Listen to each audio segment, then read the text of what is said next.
From the magnificent Midwest, it's the Suzanne Venker Show, where men and women are equal in value, but wildly different by nature. Join us here every week when we challenge the culture's hugely flawed narratives about men, women, sex, and love. From coast to coast and from around the world, thank you for joining us. So I've talked a lot with you guys about why cancel culture is a great reason to become a Patreon supporter, but there's actually another one. The more subscribers I have, the fewer commercials I need. So you guys have probably noticed that thus far, we're largely commercial free here at the Suzanne Venker Show, and I'd like to keep it that way for the time being. But in order to do that, I need listener support. So if you're an avid listener of the Suzanne Venker Show and you like that it's commercial free, please consider becoming a monthly subscriber. As always, there are 4 very economical levels from which to choose, and depending on which tier you choose, we offer giveaways and bonus episodes and Q&As with me. Just go to SuzanneVenker.com/podcast and you'll see the red buttons about a quarter of the way down the page. Again, that's SuzanneVenker.com/podcast. And now on with the show. Welcome back to the show, Katy. Oh, I love being with you. Thanks for having me. I'm so excited to see you. This is awesome. So you have a new book coming out. Yay! It's like birthing a baby, right? Oh my gosh, seriously. Yeah, and it was one of those things where I'm like, I could never write a book. Oh, and I just did. And you just did. And I should say we just did. I have a co-author, and she takes all of this like very weighty, heavy material and then whips it into something pretty. So it's nice to have a friend. Oh my gosh, it is. It's way better than doing it solo, I have to say. So I'm so excited for you. So congratulations on that. I know that comes out literally, I think in 2 days from when this podcast will air. So good timing. Good timing. Good. That's awesome. And I already said the title in the intro, but I'll say it again. It's Them Before Us: Why We Need a Global Children's Rights Movement.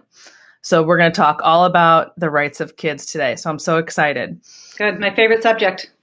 Yep, it is. I know. So what I want to do for people who aren't familiar with you, and some of you who've been with me from the beginning, you might recognize Katy. I had her on last year. So this is her second visit. But I want to read a paragraph or two from one of the blogs on the Them Before Us website that I think gets to the heart of, who you are and what you do. You write, "We have been studying family structure long enough to know that there are 3 staples of a child's emotional diet: the love of their father, the love of their mother, and stability. Increasingly, America's children are being denied one or more of these critical emotional nutrients. How do we expect them to thrive in life when we are handing them a famine? What do we honestly think we are creating for our nation and the next generations when not only individual adult decisions, but also national law ignore children's most basic needs?" And then you go on to give the actual stats of the number of children growing up without an intact family. And that one out of every 2 children is growing up without one or both of their biological parents. This also means that they're much more likely to be living in unstable households, and so on and so forth. That's kind of the gist of it. So that, for people who don't know, is really what Them Before Us is all about. And I know it started as a website, or at least I think it did. I'll let you tell the story. And it's just now, it's years later that it's actually going to be in book forms, right? Mm-hmm. So tell everybody how it sort of began. The left pushed me over the edge, honestly. Like the left radicalized me. Yeah, right. Honestly, I'm just a mom and a pastor's wife, and I like to keep my friends and things like that. But what happened in the gay marriage debate was I heard the other side saying kids don't care if they've got 2 moms or 2 dads, which pretty much means kids don't care if they lose their mom or dad. Right. And I had been working with children for a couple decades and, doing youth ministry and stuff. And when kids are alone, when you're in the middle of the youth group lock in and there's one kid that's left awake and everyone else is all around you in sleeping bags and on the gymnasium floor. And that one kid at 3 a.m. wants to talk about what's burdening them. It's always, why doesn't my dad want me? Where did he go? Does he think about me? Or, I haven't seen my mother since I was 2. I feel like, what's wrong with me that she left? You go right to the heart, you cut to the heart of a child when you take away their mother or father. And so this idea that you can swap out a mom or dad and swap in some other adult and the kid's going to be just fine was a complete lie. So that was the lie, that continues to be parroted today, that kids don't need moms and dads. They just need to be safe and loved. And so, I got into this because I snapped. But then I ended up digging and going, wow, we've got so many incredible organizations that are fighting for children's right to life, and children deserve all those organizations. We don't have any organization that's fighting for a child's right to their mother and father, which I would argue, and we do in the book, that is the second primary right that children have. The first is they have a right to not die. The second one is they have a right to be connected to the two people responsible for their existence. And when they're not, they are harmed.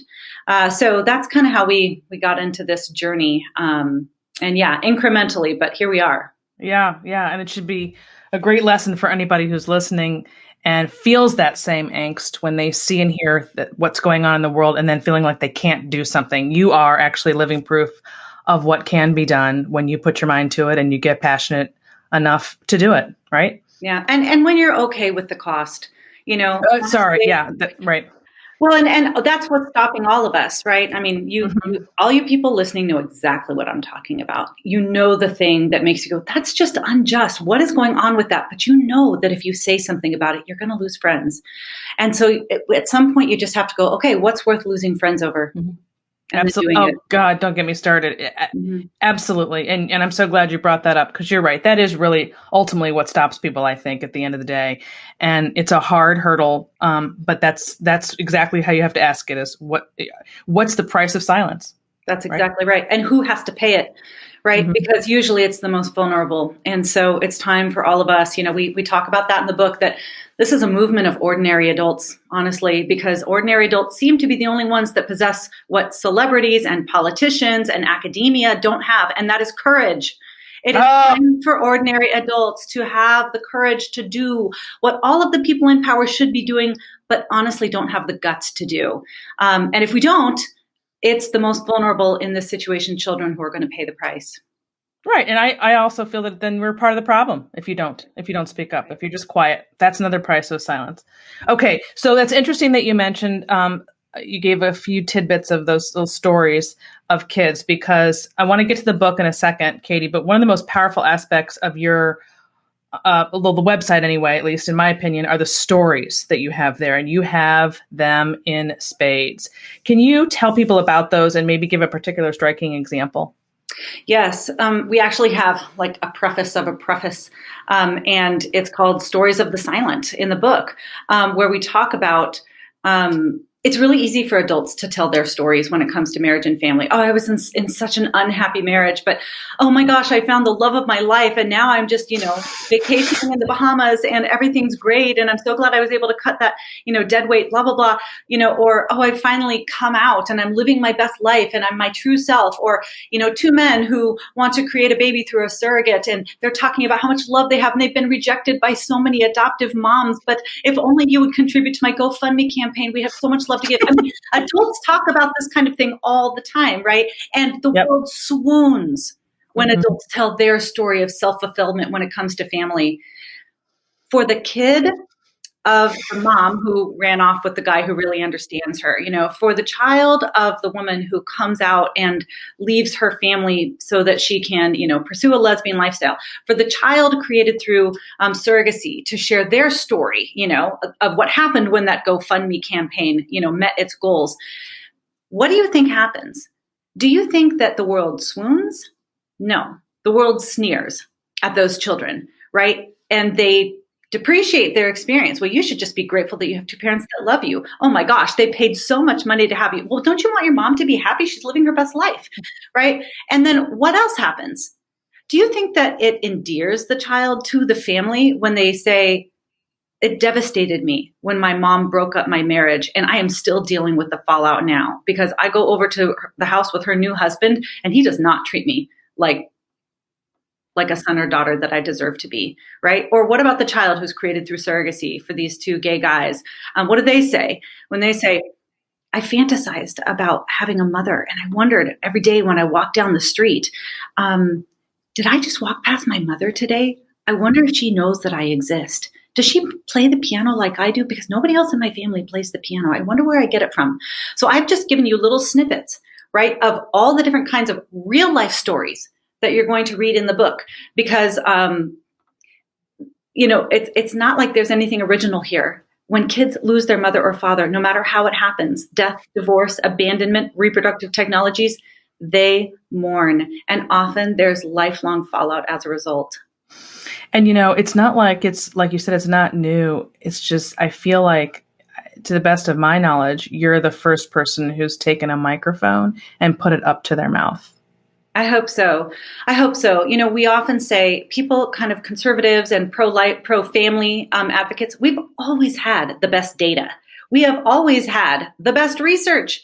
We've always had common sense on our side. We've even had the 5 major religions of the world that have supported this idea that men should commit to the women they're making babies with for life, right? We've had all those things, but what we've never had is the stories, because the stories are too expensive to tell. But the stories are what actually changes hearts and minds. I tell you, we go through chapter 7 where you're reading about children raised in loving homes by a mother and father, but created through sperm and egg donation.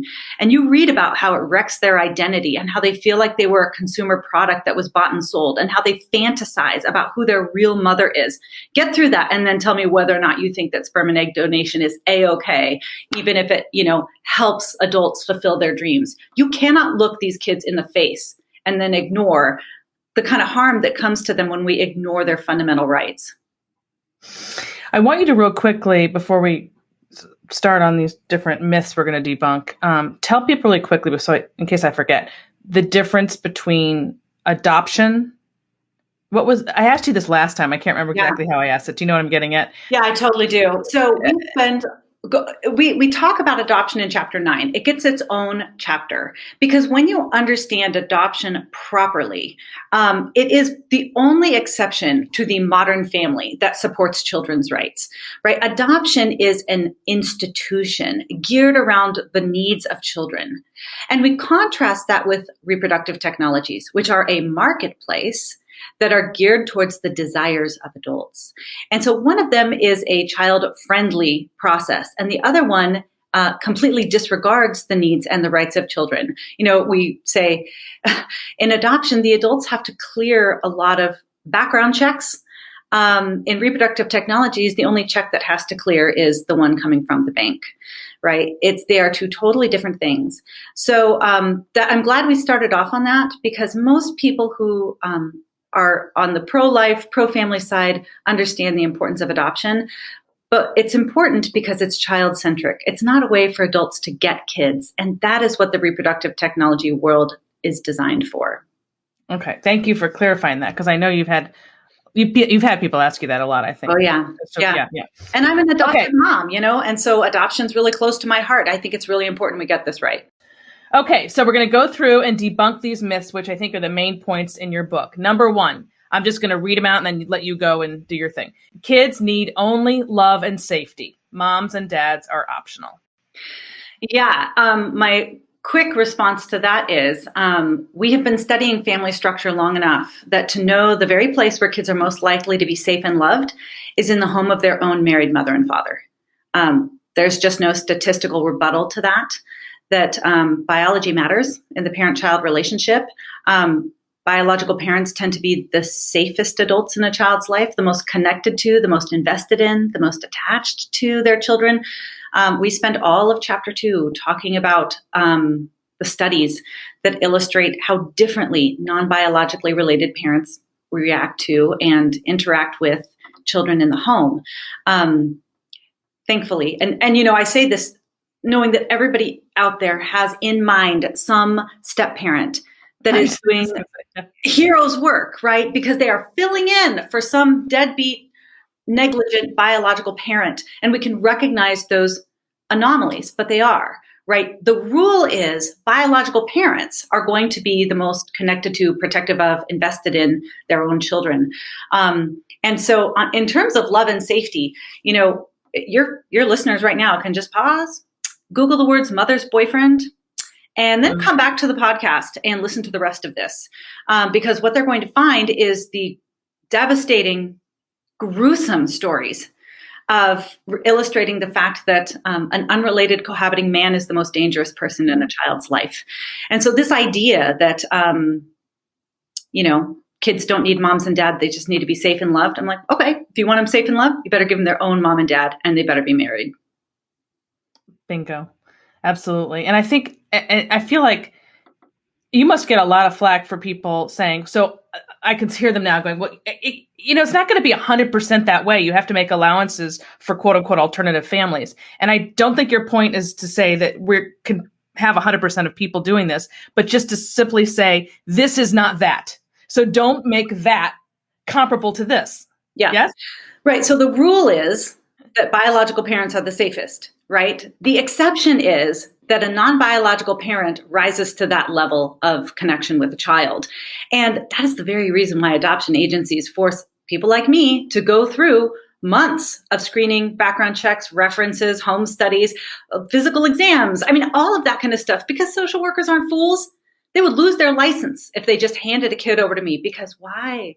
Because non-biologically related adults are statistically not as safe to children. I mean, if we have that system in place specifically to avoid disasters in the adoption world, why does that not translate to the reproductive technologies? Why doesn't it? I mean, I know money-wise, I get that, but I mean, well, yes, go ahead. The inconsistency is incredible.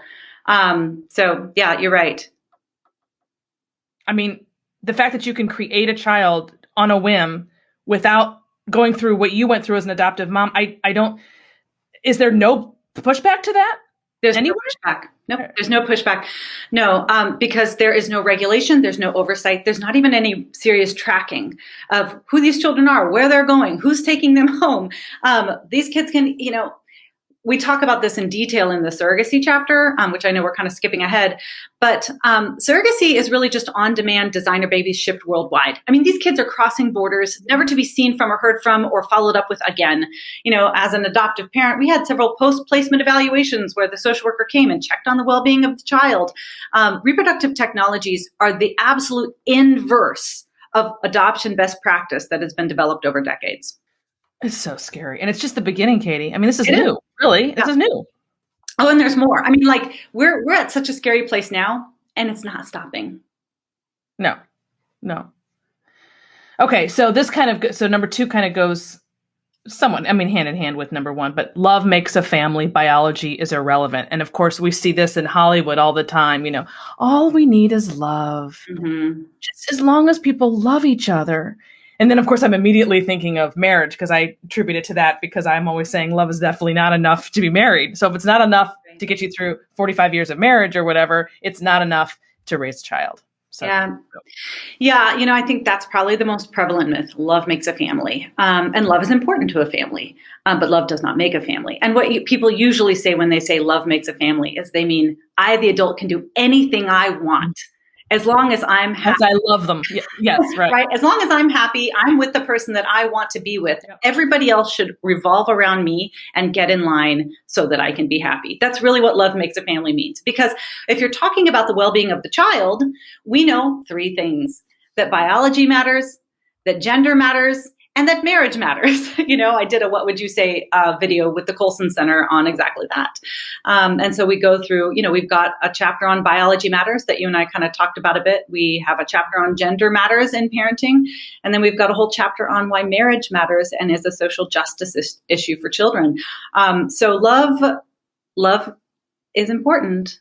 But if you're talking about what makes a family the best place for a child, biology, gender, and marriage matter an awful lot more.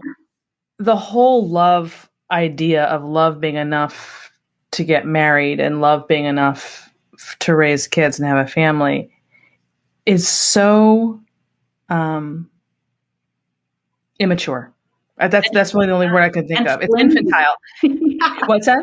Flimsy. It's so flimsy. Flimsy. Yeah. It's kind of like what you would think you'd feel at 18, when you think so much and everything feels, you go with the feeling, right? Mm-hmm. With no concept of what marriage means, of what's involved with raising kids. And it's always fascinating to me how you just rewind a few decades, mm-hmm. and you you immediately see in America that was so vastly different in terms of its understanding that it was the complete reverse of this. People understood that was huge and heavy and obligatory and just necessary. It was just a completely different viewpoint, whether you're talking about marriage or raising kids. Just a few decades, and we've flipped the script and made it all about how we feel and what looks good. Yeah, the culture has done a lot of that, obviously, through like the sexual revolution and through this kind of me-centric world that we are living in. But the courts are doing it too. And we talk about that a little in chapter 1, where we lay out the case for children's rights. And we quote Helen Alvarez, who's an advisor for them before us. And she talks about how the courts have moved away from this idea of a parent-child bond connection and fundamental right towards a preference towards what she calls adult sexual expressionism, right? That the courts are just swinging towards orienting, even the courts are orienting everything around kind of the romantic and sexual inclinations of the adults. So there are fronts all around us that need to be waged. You know, this battle is raging all over. Okay, this other one, these kind of go, again, they still go hand in hand. Marriage is about adults. It has nothing to do with kids. Which I right. So we heard a lot of that in the gay marriage debate, right? Well, kids, like, we're not even going to have kids. A lot of people don't have kids. Infertile people don't have kids. You can be married and you know, be infertile. Does that mean you don't have a marriage? Bam. Ooh, roast. We won. No. Right. I remember that. Yeah. Yes. Yeah. So, you know, marriage is the only institution that unites the two people to whom children have a natural right. Marriage has been the most child-friendly institution the world has ever known for that very reason. But now we have stripped marriage of that critical function, right? Connecting mothers and fathers to each other so that their children can be connected to both, right? That is really what the public purpose of marriage is. As Ryan Anderson famously says, the government doesn't care about your love life, right? They care that you are making babies. Right. And we say those babies have rights. And the best way and again, right, I'm not just talking about our government. This is what nearly every religion and culture throughout history has recognized, that things don't go very well if men don't commit to the women they're making babies with ahead of time and then stay with them for life. That's really what marriage has just generally been understood to be. And so marriage is critical for kids. It is traditional marriage is the only relationship where they're going to get those three staples that you mentioned at the beginning: mother's love, father's love, and stability. Have those met. There is no other configuration where they're going to get that. And that's why no matter what the law says, doesn't matter what other relationships they call a marriage, there is only one relationship that does this for a child, and it's the marriage of their mother and father. When you got married, things were perfect. You were both in love and life was good. Then somewhere along the line, everything changed. She changed, or maybe he did. Either which way, now your relationship feels, well, hard. I coach husbands and wives who feel lonely, disrespected, or misunderstood in their relationship. So many women today are desperate for their husbands to step up to the plate, to make a decision and to stick to it, to lead rather than to follow. Ladies, you have the power to make it happen. Men respond best to women who are grounded in their feminine core. As for husbands, so many of them want their wives to stop nagging and to just trust them, to smile more and to complain less, to look at them the way they did when they were first dating. Men, you have the power to make it happen. Women respond best to men who are grounded in their masculine core. The secret to lasting love rests in the masculine-feminine dance. Once you master it, your relationship will no longer be difficult. You'll be moving with the biological tide rather than against it, and that makes marriage smooth sailing. If you're struggling in your relationship, if you feel frustrated or alone, I can help. Just go to SuzanneVenker.com, that's SuzanneVenker.com, and click on the coaching button at the top. Don't wait another minute to acquire the mindset you need to find love and to sustain it. It's so much easier than you think. That's SuzanneVenker.com. Okay, and this next one's one of my, oh my gosh, it gets me going. Children are resilient and will get over divorce. Yeah. Talk about the biggest lie ever told. Yeah. Holy crap. I know. And you know, I got into this whole public policy battle because of the push for same-sex parenting. And that led me into researching reproductive technologies and connecting with so many children who are donor conceived. But this chapter of the book got me the most. this chapter on divorce, I didn't know that children of divorce, well, to this extent, were more susceptible to cancer and heart disease. I mean, their physical health is so damaged by this primary loss that they experience. Obviously, incredible emotional fallout, the complications of step families, the statistics that show that if you are a child of divorce, you're actually better off if neither of your parents ever get married. You are more likely to do better in school, to be more successful in your own relationships, to be able to maintain your own marriage. Like, divorce is terrible. Remarriage, though. Yeah, right. Yes. Right. Exactly. No, I know exactly what you're saying. That's so hard on kids. Yeah.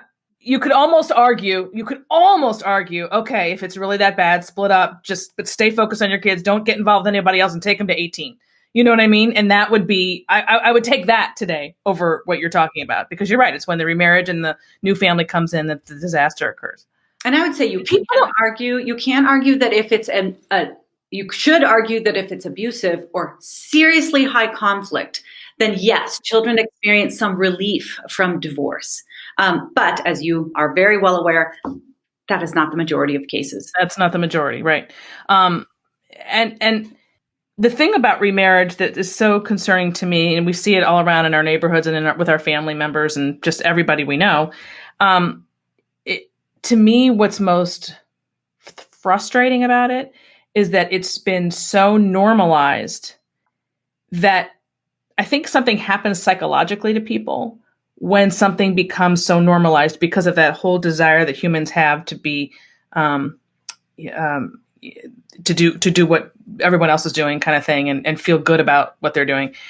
That the depth of what actually goes on never even gets touched, because you're not even allowed to even say the simplest negative comment about the reality of divorce, let alone get into the really deep stuff. Does that make sense? I don't know if I said that right. Oh, no, 100%. And so I actually think that this is a problem in all of the different chapters that we address. So we're talking about divorce. The chapter after this is same-sex parenting. The chapter after that's donor conception, then surrogacy, then adoption.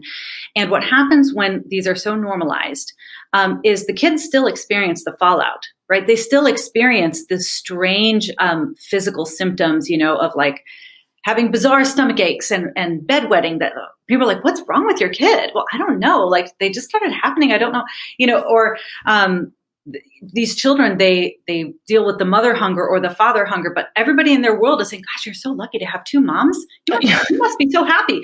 Right. And so what it does, it's actually like this normalization of mother and father loss is like gaslighting kids. Right? Yeah. I was just going to say, yes. You're gaslighting them. Yes. Yep. Because they're suffering, right? They're feeling like there must be something wrong with me. And we actually say that in chapter. We said that about gay marriage, right? When you legalize gay marriage, you've got, and supposedly in the name of helping kids with gay parents, what you're telling them is there's no legal markers, and now there's no cultural markers that even say that they should have a mom or dad.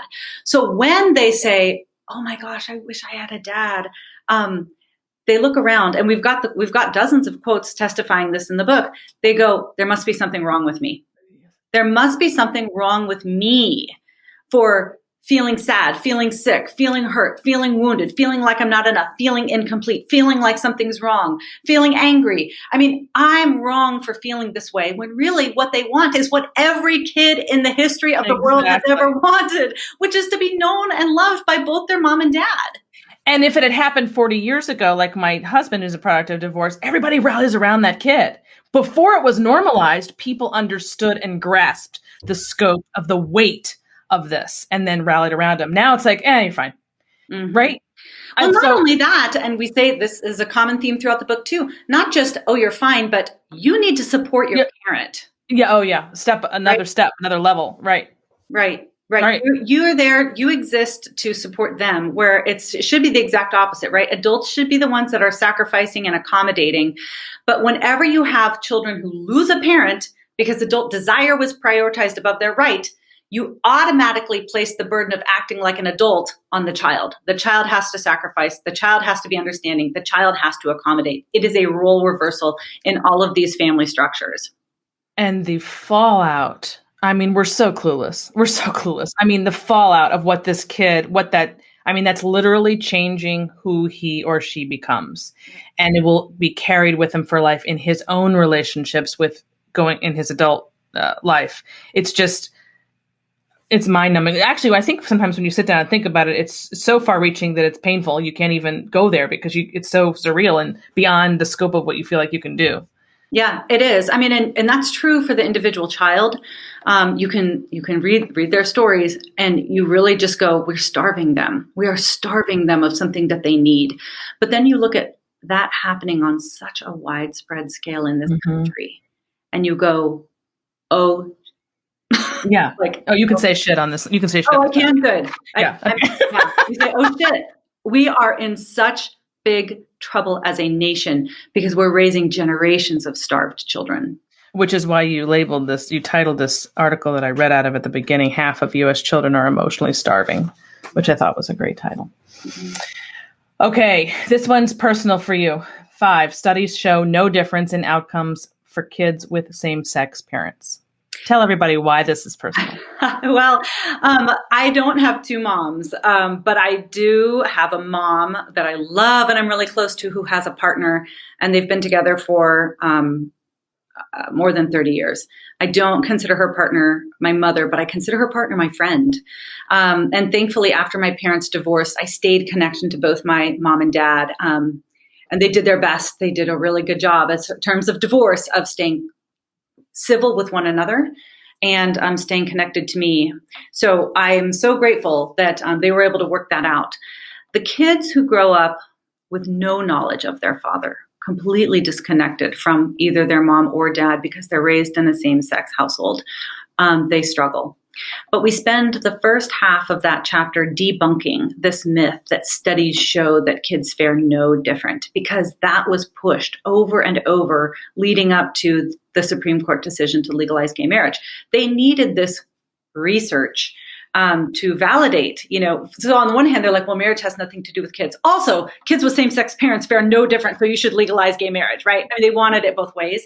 And so we spent a lot of time looking at the methodological problems with those no difference studies. And then we bring in a couple gigantic studies that use pretty good methodology. And what you find is, oh, there's actually a huge difference when it comes to kids raised by same-sex parents, especially in terms of emotional well-being. And it makes sense, right? It makes sense that if there's a huge consensus among sociologists that biological parents are the safest, most connected to, most protective of kids, that gender matters in parenting, mothers and fathers offer distinct and complementary benefits to children, that losing a parent through death, divorce, abandonment, reproductive technologies, and then even if they're subsequently adopted, that all those kids suffer diminished outcomes. How is it then? Does it logically make sense that when you're studying gay parenting, suddenly none of those things matter anymore? Because the kid's always going to be without a biological parent. They're always going to be missing the maternal or paternal love they crave. And they always are going to have the trauma of that parental loss. So it was a very nicely done political push to get these no different studies into the limelight quickly, but it does not hold up under scrutiny. Okay. Sperm and egg donor kids are fortunate because they are so wanted. Oh my gosh, that's like the opposite argument for abortion. You don't want to bring a baby in who's not wanted, so that's why it's better to have an abortion, right? I just realized that when I was reading that. Yes. In chapter 1, actually, we draw some parallels between the abortion industry, what we call the baby taking industry, and the fertility world, the baby making industry. There are 2 sides of the same coin. Both of them consider children really to be objects whose rights are determined by whether or not they're wanted. Right. So the abortion world says a child is unwanted, therefore I can violate their right to life and force them out of existence. Reproductive technologies says, oh, a child is very wanted, so I can violate their right to a mother and father and force them into existence, right? In both of those situations, it's the adult desire that determines whether or not the children's rights are protected. We have probably close to 30 stories in this chapter. And we address this feeling of commodification, right? They were so wanted, they paid so much money. I was so wanted, they chose me out of a catalog, which they do choose children out of catalogs these days, right? It is shopping, it is purchasing, it is buying and selling. And the reality is, the few studies that we do have, the few surveys that we do have measuring outcomes for children created through these technologies show that they have more household instability than their peers raised by biological parents, that they have increased emotional struggles, substance abuse issues. They have a harder time trusting their family members. What's even fascinating is adopted children are generally raised by neither biological parent. Donor-conceived children are generally raised by one biological parent, but the adoptees do better than the kids conceived through sperm and egg donation. And we suggest in the book that that's because the adoptive parents are seeking to mend the wound, but the children created through reproductive technologies are being raised by the parents who created the wound. And that levels a pretty serious psychological burden on the child.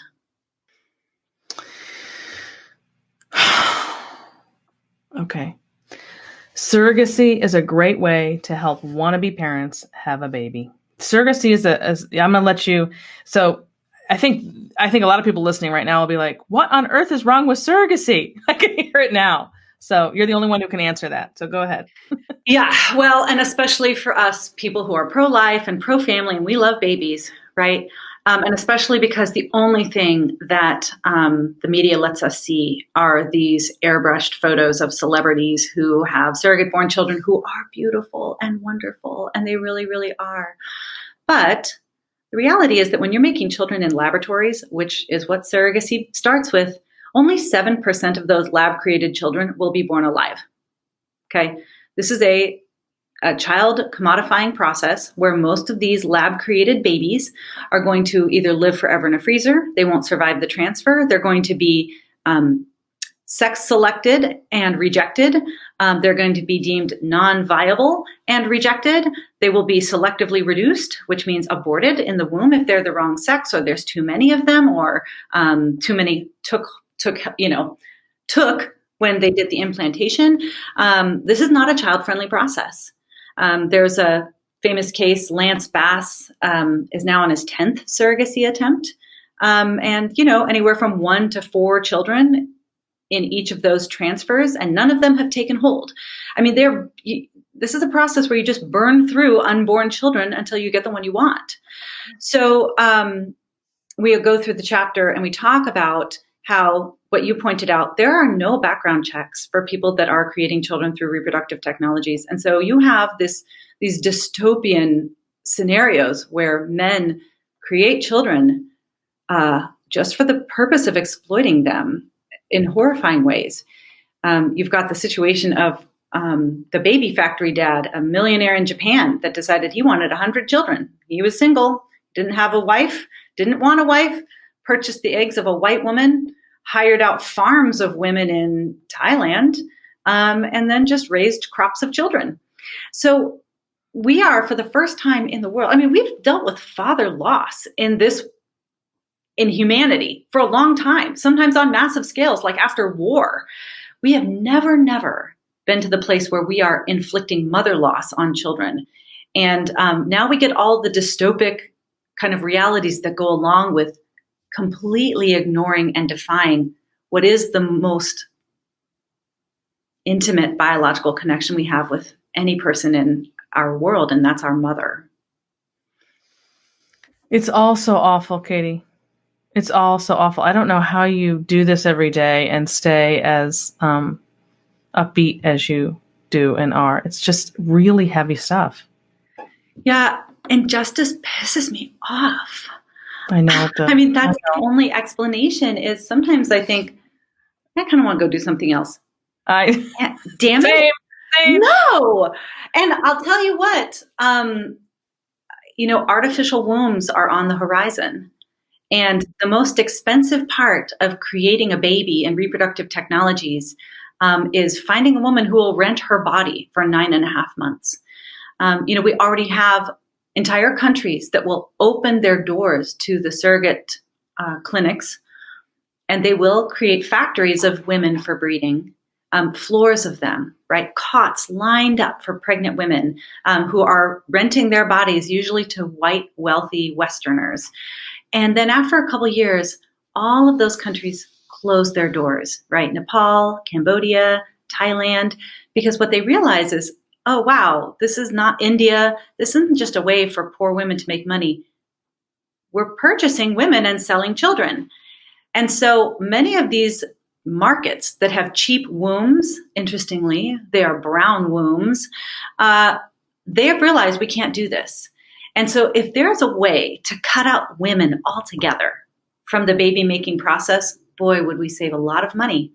So we already have artificial wombs kind of in the making now. So this intense fight that children should not be bought and sold, that children have a right to their mother and father, we got to get serious about this right now, because what's coming down the pipe is going to be even more horrifying than what we're dealing with today. Oh my gosh, Katy. Thank you so much for coming on and enlightening everybody about all this stuff. They're going to be like, I can hear them now just overwhelmed and having to look through it again because it's so heavy and deep. And there's just not a lot of people who have their finger on the pulse of this issue. I mean, there isn't anybody except for you, in my opinion, and the people that you work with. Well, the good news is your listeners are probably, they've been building up their muscles for this because you're serious. You always talk the straight truth. I listen to your podcast. I love them. And you're really serious about just giving them the straight truth. You know what I mean? You're not sugarcoating it. And so I think that your audience is going to be able to handle a lot of this in ways that a lot of people, they're just a little too squeamish or too sensitive, but you have just like beaten your people into like a muscly mass of like, just bring it on. We can take it. That's right. And so for those who are kind of new and didn't hear you last time, it's Katy Faust, Faust, and tell people where they can find you, Katy. Yeah, so I'm at thembeforeus.com. The book is on Amazon, and the book is on all the places you get books, right? That's what authors say, and all the places that books are sold. But Amazon is the go-to spot. Professor Robert George wrote the foreword for it, which, my co-author and I thought we could help him out a little bit. Let's help him with his career. So, for those of you who don't know, he's a very amazing guy, intellect. He's from Princeton. He's at Princeton currently. He's at Princeton. Right? Yeah, I think he's called like the most influential Christian in America or something like that. But even his preface is worth the price of the book. It's so good. That's unusual. That's very unusual. That's good. I know. It was. We hope that his career takes off now. That's all we hope. So funny.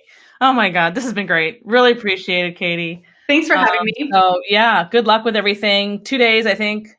23rd is a Tuesday, right? So this comes out on Sunday. So yeah, 2 days from now, there you go. Everybody go to Amazon. Them Before Us. Start a little crusade of your own. You got to be a little mini Katy. Yes. Find your cause. Find your cause, people. Yeah. Absolutely. Okay. Good. Awesome. Thanks, Katy. We'll talk to you soon, I hope. Okay. Bye. Today's email of the day is from, I don't know if it's Nell or Nellie. It's Nele. So I don't want to butcher that. But she writes, Dear Suzanne, you talk a lot about the young women who just focus on career and then realize too late that they want a family. There is also another case, millennials like me who had their instincts in the right place, but were not supported and discouraged. We're not supported and encouraged and didn't have the strong upbringing community to point them in the right direction. I personally feel teeter-tottering between regret, shame, and blame, disappointment. Neither places lead us closer to where we want to be. How do we move forward? I have enough common sense to know there's no easy answer. Maybe it's as simple as that some people just won't ever know the joys that they would have found in different circumstances. But I'm stubborn. I'm a fighter. I'm not giving up. It would be so good to hear from other 30-somethings to hear how they specifically turn their lives around. Okay, I loved this email because it gets to the heart of the book that is being re-released later this year. It is an older book of mine from 10 years ago with a whole new cover, whole new title, whole new intro, updated content, and it gets directly to the heart of this question. It is essentially telling women, guess what? You need a major detox from all of the lies that you've been fed about men, about marriage, sex, love, work, family, the whole 9 yards. So in order to move forward, she's absolutely right. It is millennials who are many millennials, I shouldn't say all of them. A lot of them just go along to, just go along without thinking. But the ones who are stuck, that's who this book is for. It's essentially knowing that you're marriage minded and that you want that to be the focus of your life. You don't want to map out your life the way you're told to do it and the way everybody around you seems to be doing it, which is career, and worrying about all that other stuff later. So this book is a clear, distinct path on how you're going to start thinking differently, planning differently, and then, of course, offering you the support that you need to do that. So the short answer to Nell's question is I have a book for you, and I can't really state it right here in this answer. So I will send it to you personally when it is ready. But in the meantime, I hear you, and I know you're there, and I personally think you got very screwed, your generation, and it pains me, which is why I wrote this book to begin with, and can't wait for it to come out and to share it with the world. So thank you, Nellie, for your question. Hope that helps. And that ends this hour of the Suzanne Venker Show. Don't forget to continue the conversation on Facebook by typing in the Facebook search bar, The Suzanne Venker Show.